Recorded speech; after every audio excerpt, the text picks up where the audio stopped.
I'm making more money in my business than before, but there seems to be less money left over for me.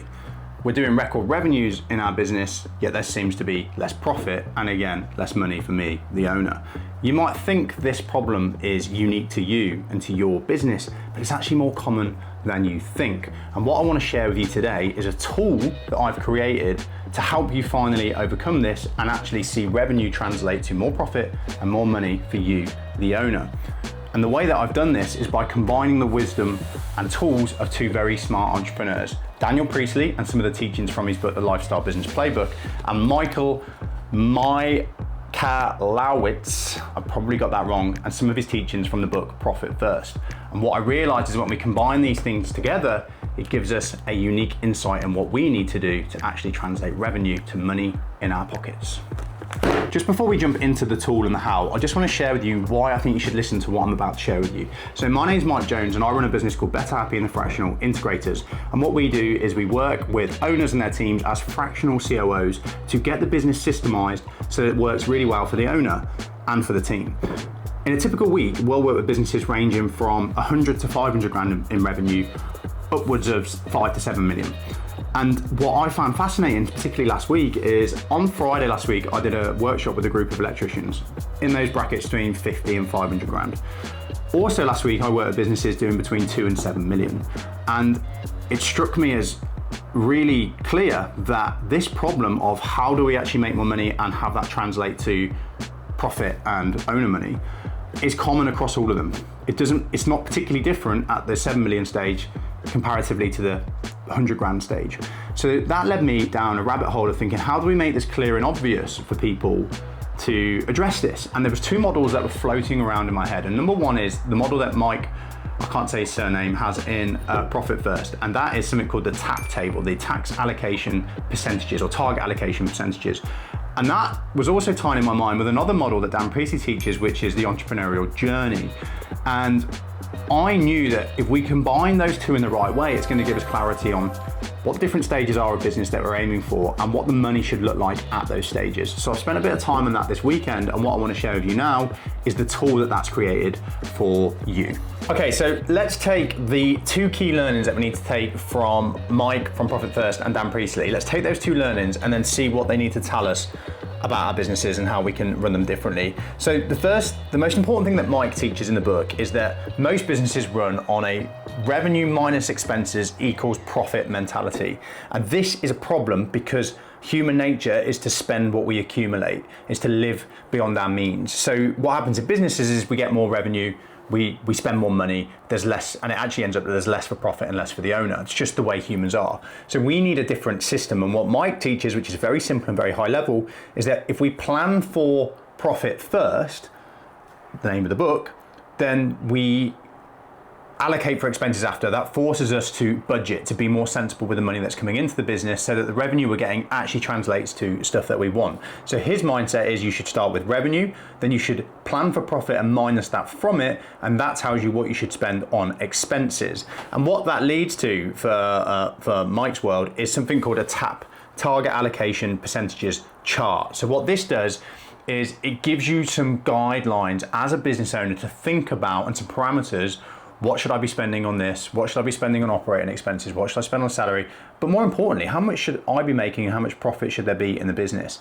The overall premise of the book that's driven Mike to want to pull this together is due to human nature. Again, most business owners will spend the more money they make on expenses. We'll build a bigger team. We're very optimistic. We'll spend more money on marketing, whatever it might be. We'll spend that money to grow, which is great, but it's not great if it means that you're putting in work year after year and not actually making any money. So it's really important that we don't let this come to your detriment. So you've got to think about profit first. Now, where this is unhelpful to an extent is this is based on the US, and it misses, I think there's a layer we can add to it to make it even more powerful. This is where step in Dan Priestley. So Dan Priestley's got quite a few incredible books for helping you understand business. For me, as a business owner, my first business, I just felt completely stuck because I didn't know what good business looked like. I didn't know how much money I should make. I didn't know what I was aiming for, but I knew I wanted to do business. So Dan's kind of helped me a lot with models and mental frameworks to not feel lost in the journey of business. Now, his most recent book, The Lifestyle Business Playbook, doubles down on something that Dan teaches, which is the concept of a lifestyle business. And the lifestyle business is a step along the entrepreneurial journey. So Dan teaches that entrepreneurship is a predictable journey. And there's two very distinct things that Dan teaches in that journey, the difference between a lifestyle business and a performance business. And what's really important for us as business owners is to not accidentally wander into the desert, which Dan's got on his chart here, on the way to becoming a performance business if it's not what we want. So let me just break this down for you very briefly. Dan breaks down the startup, and now this is age now, so maybe these numbers have changed slightly due to inflation and things like that, but they serve as a pretty good guide. So Dan says that you've got the startup phase, which is up to 50 grand, and this is where you're trying to find product market fit.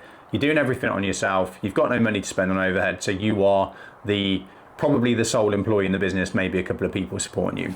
Then you move into what Dan calls the wilderness, and this is where, as listed on Dan's chart, you've got no money, no time, and you're stressed, right? And this is because you've got something that's working, but you're not big enough to be big and you're not small enough to be small, as Dan says. So essentially, you've got people giving you money, you can sell a thing, but you haven't really got enough money to invest into a big team. So you're doing everything yourself, which means that you haven't got the time to work on the business and grow it. So this is a standard phase of business. It's called the wilderness. And then once you get from around, Dan says 300K to between 300K and 2 million, this is where Dan says you've got a lifestyle business. This is where everyone can get paid well, including you, the owner. You don't need layers of management and really complex systems to run a big team because the team's small. And it's a healthy business solving a meaningful problem where everyone's making good money. So Dan calls that the lifestyle business. Now that's really important because when I went into my first business, I didn't even know that was a thing. And I didn't know if I was trying to be, and I was very naive. I didn't know, like, what's my goals in this business? Like, am I trying to be as big as Nike? What is the thing I'm aiming for? I had no idea. And until I learned this concept of the lifestyle business, I didn't realize that you can be in business and not have to be a Premier League level footballer, if that makes sense. You can have a great lifestyle from your business without building a Nike. And now that might sound obvious. I wasn't clear on that, and I think a lot of us aren't clear on that. And then when you accidentally or on purpose move out of the lifestyle phase, you move into what Dan calls the desert, which is similar to the wilderness. And it's again where to scale, you need to invest in management, leadership, good systems. So it costs money. And essentially you drop profit to grow, to hopefully maybe get into the performance zone. Now that's very important to understand because many of us in our small and medium businesses, actually, if we're honest, and we understood this as a journey, don't want to go through the desert. We don't necessarily want to move into the performance business. We want a healthy lifestyle business that can give us a lifestyle and ideally sell at the end because we structure it in the right way. So what does that translate to, and what's the magical tool that I talked about at the beginning of this video? Well, what I've done is I've combined those two tools. So I've combined the TAP chart that Mike's done. I've translated it into UK Great British Pound, and I've overlaid Dan's journey on there so that it can help us understand where are we at, where do we want to be, what should we be spending at each stage. So with this chart, you can figure out where you're at in your business journey based on revenues. You can figure out roughly then, based on that, what should you be spending on operating expenses? What should you be paying yourself? What should you be setting aside for taxes? That's your tax liabilities as an owner and the business. And what should you be setting aside for profit? So let's jump into that. So without this tool, by the way, I'm going to share this with you, get a Google link, you can just copy it and fill it out yourself. Without this tool, I think we don't know what to aim for. So as I mentioned back here, we end up just making more money and spending more money, right? We make more, we minus the expenses, hopefully there's some profit left over. Now what this tool does for us as British business owners is helps us change towards this mindset. So this isn't an exact art, but by the end of watching this video and after filling out this tool, you should have some guidelines which makes you think about your business in a different way. So I need to explain some concepts to you. We've just gone through the different stages of business. So hopefully you've got a grip around this. Startup is where you're on your own, just figuring out product market fit. Wilderness is where you're between being startup and having an established business, so there's not really enough money to spend on people, you have to do everything yourself. Lifestyle is the sweet spot that we're aiming for. Desert is if you want to go from being a lifestyle to a performance, and it's going to be hard and you're going to drop profit, and that's actually replicated in the profit percentages that Mike's got in his chart, which I've copied over. And then performance is, you know, the unicorn, which most of us probably don't want that badly, if we're honest. So that's that. Now we need to understand a few concepts in this chart. Mike has a concept called real revenue, and I think that's really important, right? So we've got gross revenue, which is how much money comes into your business. And then what most people will go to, if they've got some accounting savvy about them, is gross profit. Now, gross profit theoretically could account for full-time employees that you've got that spend time delivering your service, depending on how detailed you get.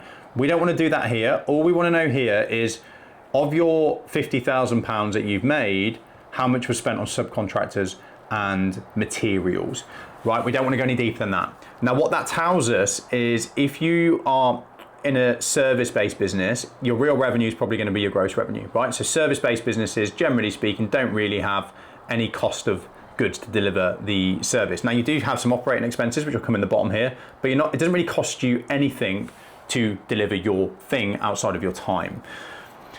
If you're in something like solar, or you're selling a product, whatever it might be, then £1 million in revenue costs you, let's say, 700 grand in materials or 500 grand in materials. Now that's really important for you to be aware of, because it tells you what your real revenue is. And the problem that we have with like trades businesses that spend a lot on materials and, you know, high-end equipment is your revenue can look amazing, but the reality is you're actually a 300 grand business managing £1 million in revenue. So you need to be clear on what your real revenue is. Now I've given a guidance chart here, but if you want to go and be specific, I've put, you know, this is for solar. I do a lot of work with electricians. So what I've done here is put some estimated real revenue percentages. So like 200 grand, of that 200 grand, how much do you actually get? Your 200 to a million. Of that 200 to a million, what do you actually get? Because if 70% of that is materials, then the reality is you might have $1 million in revenue, but you've actually got 300 grand in real revenue.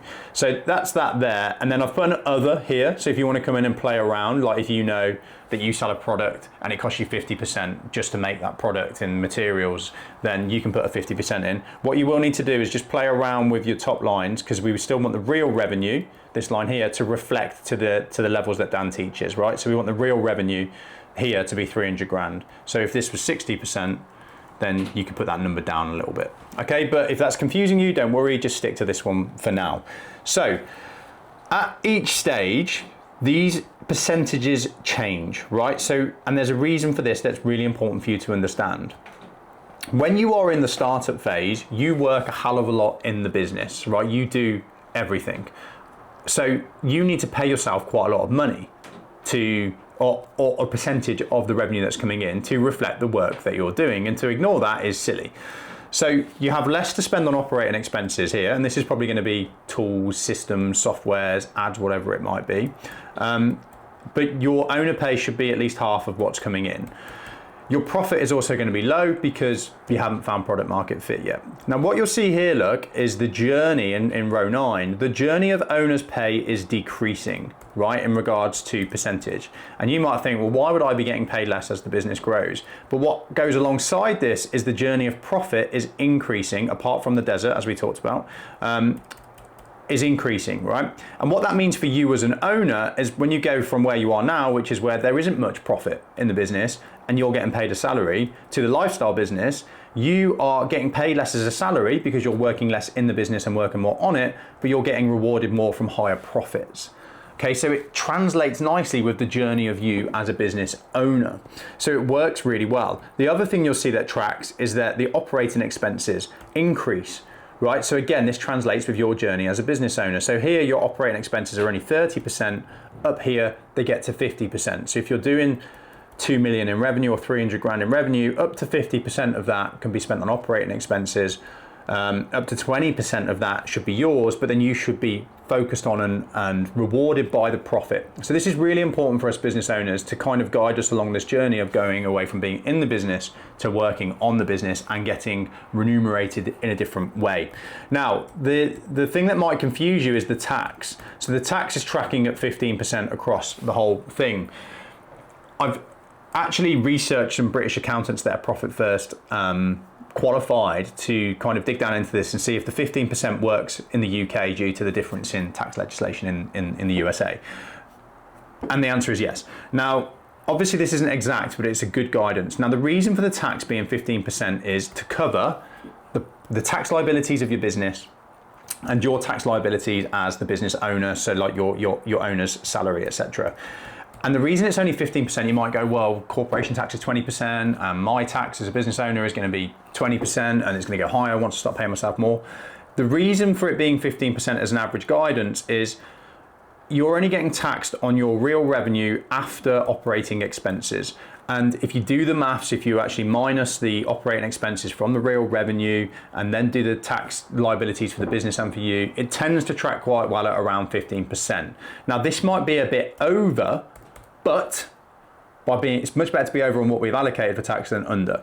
So hopefully you're with me so far. As you track throughout your business journey and real revenue stages, you want to change and allocate your profit, your owner's pay, and your tax and your operating expenses differently. And the reason that operating expenses are at the end is because you want to do that last. You actually want to start with, how much am I putting aside for profit? 15% in the lifestyle business of the 300 grand. How much am I putting aside for owner's pay? How much am I putting aside for tax? And then finally, what's my budget for expenses? What you should also do is, and by the way, I should have said this at the beginning of the video, buy both of those books. Do not take this video as a detailed guide of how to implement Profit First and all of the wisdom that Dan teaches in Lifestyle Business Playbook. You need to buy these books and have a read of them. But this tool gives you a great starting point. One of the things that Mike teaches in Profit First is to have 4 or 5 bank pots in your bank. And every month or twice a month, once you check all your income, all your money that's come in, allocate accordingly to this system here, right? So have a profit account, have an owner's pay account, have a tax account, and have an operating expenses account, and then allocate accordingly. So that gives you some targets on what you should be doing with your money. And what it can do for you right now as a business owner is give you some idea around how you're spending your money and where you might not be spending it in the best way to translate wealth to profit into you getting paid as an owner. Now, there's another tool that Mike provides, which I've done a bit of a copy of, but made it relevant to the UK again, which is this tool here, right? So what you can do here is you can put in your top line revenue, right? So this is for you to figure out where you're at. So let's say you're doing £1 million and 300 grand of that is materials and subcontracts. So that gives you 700 grand real revenue, right? So you need to put your numbers in here. And by the way, you just come up here, click file, make a copy, and you can do so. Then what you're going to do is you're going to put your actuals in here. I'm actually going to write actuals here so that it's obvious. So you're going to put your actuals. So what you know, you can just go on average over the last 12 months. You can ask your accountant to do this for you. You can pull off your reports from zero. What did you get from profit? What did your company profit over the last 12 months? What did you pay yourself over the last 12 months? What were your tax liabilities, and what did you spend on operating expenses? Now, obviously, these numbers here should add up to the number that you've got here. If they don't, you've got an issue. If you use Google Sheets, by the way, when you highlight sales, you get this little box down here that does that for you. Nice little hack. Then what you're going to do here is copy and paste your target allocations from this chart here based on your real revenue, right? So this company here is 700 grand real revenue. So they're between they're over here. So I'm going to copy this chart here and put it down here, which was already right. Okay, so I'll just Command C, Command V. Now what that does is it tells me, based on the high level guidance, this is what you should be doing. So you got 10 grand in profit. Really, you should be aiming for 105 grand in profit. You spent 190 grand on your owner's pay, you really should be spending 140 grand. By the way, I've just made these numbers up. You've got 100 grand in tax, but you should have actually budgeted for 105. Now that shows us that maybe that's budgeting over slightly. And you had 400 grand in operating expenses, but you really should have had 350. So just based on the high level guidance, what this tells us for this business is the profit is being robbed by a bit too much money spent on the owner and a little bit too much money spent on the operating expenses. And if we saved 50 grand on the operating expenses and we saved 50 grand on the owner's salary, that's going to translate over to better profits. So this isn't necessarily a terrible situation because the owner is getting paid. But what we'll often see is something that's more like this. So we're going to say, let's say that we paid £20,000 in profit and the owner got paid £30,000 and the tax was 100, but what's the difference? So what are we short? 150, so, but we had 550 in, is that right? Let's just do my maths. Yeah, so we have 550 in operating expenses. So what that shows us is there's not really much money in profit, there's not really much money for the owner, but there's tons of money spent on the operating expenses. And what that tells us really is for this business to be really healthy, we probably want to save 200 grand on those operating expenses. Now, again, that's going to be stressful if you're looking at yours and you go, oh my God, this is like a massive mess. How am I going to fix this? Is it possible? The key thing is that you don't need to do this and then go and change everything dramatically, but it's going to start the conversation and you can start behavioral change. Most businesses that I work with have got, it depends on the size of the business, but normally at least 10 grand and just wasted money on old subscriptions, things that you don't need anymore. So nobody wants to, it's human emotion, right? Nobody wants to go and make cuts. Nobody wants to sit there and go through your expenses and figure out what you're wasting money on. It's boring. You'd rather be creative and go and find more revenue. But if we don't have some kind of guidelines and systems in place, no matter how much more revenue we get, we're always going to end up spending it. So this is a really powerful system to help you start to put some guidelines and some guardrails around how the money that comes into your business is being allocated. And by doing that, that can start to formulate a plan in your business. And more importantly for you as an owner, it starts to give you clarity on what your business should look like and what the numbers need to do to give you a business that actually works for you.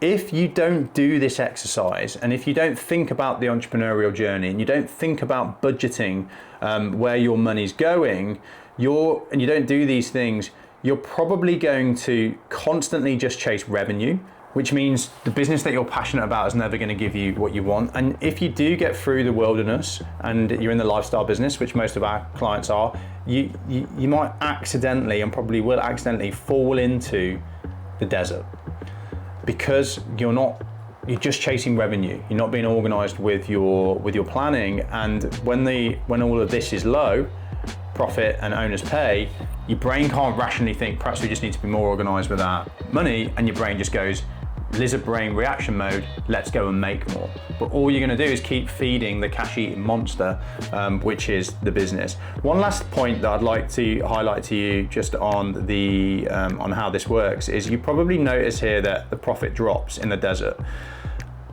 And I want you to understand why that is, because a lot of our clients were lifestyle businesses and then accidentally moved into the desert. When you've got a lifestyle business, typically around these ranges, you don't need a management structure and you don't need really highly deep dialed in systems or complicated systems, because the team's small enough that everyone's around the owner, that you are, as the owner, are the kind of guiding force, you are the kind of management system, because people are close to you and they know you, they want to perform for you. As you move past that and you try and get bigger and your team gets bigger, you need to introduce really good systems, you need to introduce management layers, and you may need to introduce C-suite level performers in your business.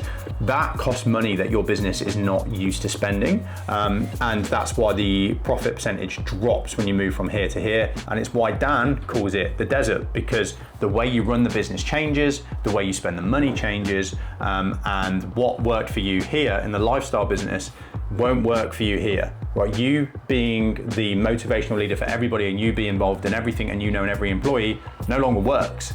So you carry on trying to run with that strategy, and what happens is the business actually starts to suffer because of that. So you need good quality systems, good level management, not necessarily what you need here. So that is why, if you are going into the desert, you need to be very, very clear that that's what you're doing and have a plan for it. Most of our clients are desert businesses, accidental desert businesses, and one of the fixes that we can provide is we can be a COO in your business and get this level of structure in place fractionally. So you can actually get that level of management and systems in place without the big price tag that comes with having, and the hiring pain that comes with having that level of seniority. If you just comment on the video system or find the link to this below, we'll send you to this where you can download it and fill it out yourself. And then I'd love for you to share with us what you got and what it's told you about your business. Thanks for tuning in. See you on the next video.